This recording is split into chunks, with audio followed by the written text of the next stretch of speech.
Have you ever felt like you were being followed? Were you concerned that you could be killed? According to sources, Blair Robert Dennis Adams did. Adams was a troubled fellow, but he was just starting to get his life together. After 2 years of sobriety, Adams stopped attending Alcoholics Anonymous meetings. He also started slipping up at work. He allegedly told co-workers he didn't know if he could carry on here. Adams suspected people were spreading rumors about him. He told friends someone was out to kill him. Was Adams onto something, or had mental illness taken its toll? On July the 5th of 1996, Adams withdrew almost all of his money and emptied the valuables from a safety deposit box into his fanny pack. Adams confessed to his mother that something was bothering him. He rushed off to his uncle's home. Would things have been different had Blair's uncle been home that day?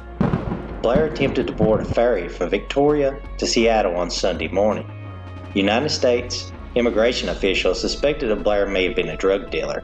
After all, he had large sums of money and many valuables. Officials became more suspicious when he lied about having no criminal history. In reality, he had convictions on drugs and assault charges. After being turned away, Adams visited Vancouver, New Westminster, and his mother in Surrey. At the time, Adams was hesitant to stay in his apartment. He told a friend he needed to cross the border and hinted that someone wanted him dead. Adams departed his mother's home on July the 8th.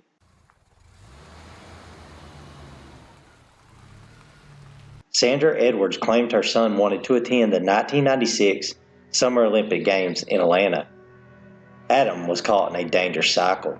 He paid nearly $1,700 in Canadian cash for a round-trip ticket to Frankfurt. He requested a refund the very same day. Early July the 9th, Adams was stopped trying to cross the border. Authorities at the Pacific Highway border crossing noticed scratches on his hands and legs.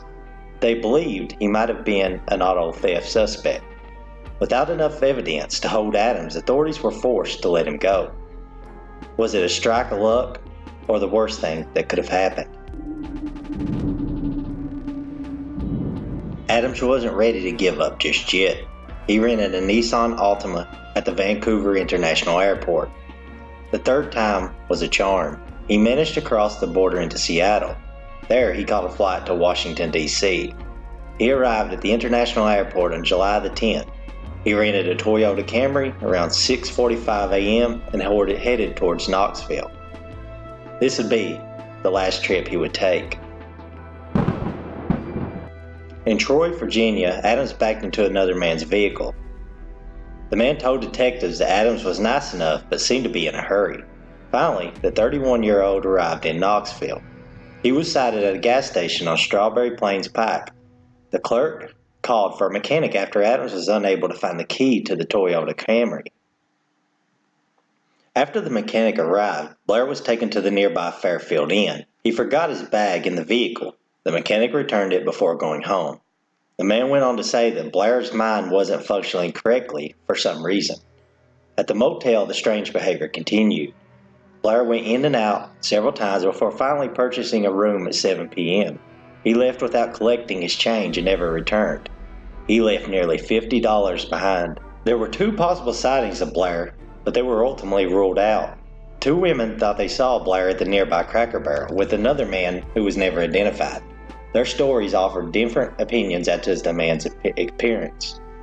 3 employees at the TNR truck stop in Dandridge believe they saw Adams around 10:30 p.m. He was supposedly flipping through tattoo magazines and speaking with an unidentified man about Canadian money. Around 3 a.m., a security guard at a business near 7471 Crosswood Boulevard heard a very short, abrupt scream. The guard suspected that it was a female. At 7:30 a.m., local police were called to the construction site near Strawberry Plains Pike. Construction workers had discovered something unnerving. It was the partially nude body of Adams.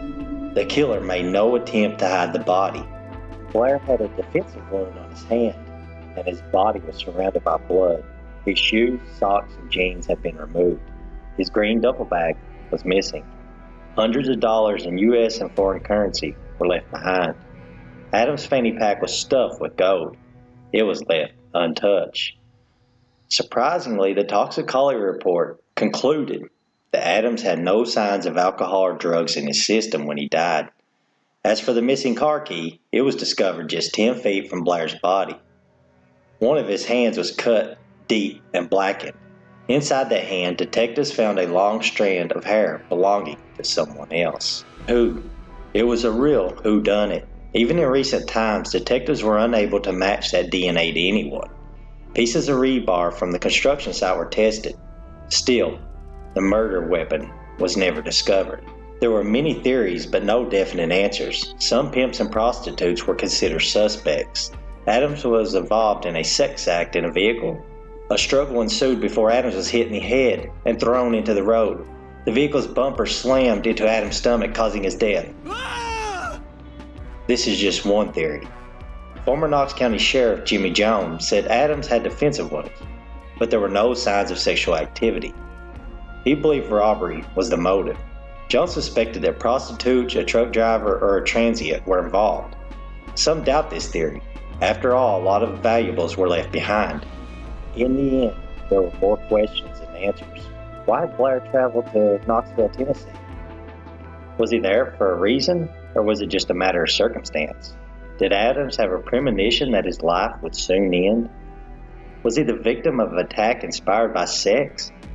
Adams' mother said her son was once romantically involved with a male roommate. Could that have resulted in a deadly encounter? What caused the deadly blow? Was it a vehicle, kick, crowbar, rebar? 20 years later, these questions remain, but will likely never be answered. In the words of former Sheriff Jones, some you can't solve, and this may be one.